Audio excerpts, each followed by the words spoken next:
Двете магариња. Чита Александар Станојков. Си имал еден човек две магариња што си работел. Од голема сиромаштија не можел да и преранет и изваде, та и продаде. Едното го купил еден богат човек, а другото еден мајстор каменар. Богатиот го купил за да му вјаат едно седмогодче дете, а пак каменарот за да му носи камење.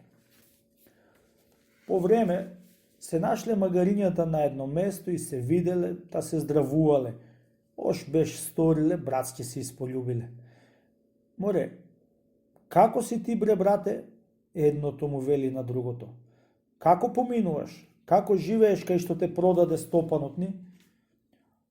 Одарно поарно си поминувам, побратиме, му рекло другото.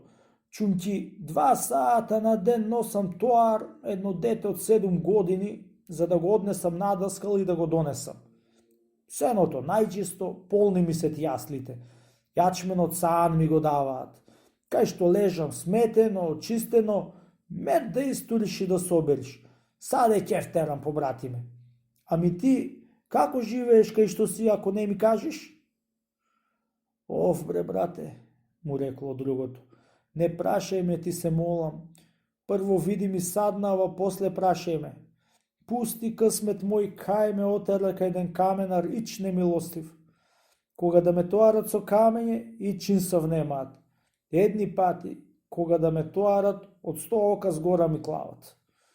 Господ да му платит, кожата ќе ми одерит. А пак за јадење од трње друго не сум каснал. Едно шуќур велам што највечер ми го вади самарот и си се прпелам во правоите.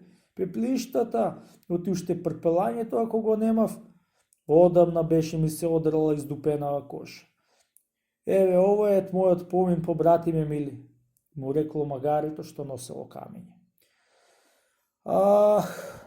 Како не бев јас при тојот стопан да ако носев тешки камење, туку да се испрпелав по пеплиштата и да се знае да в трње и стрниште.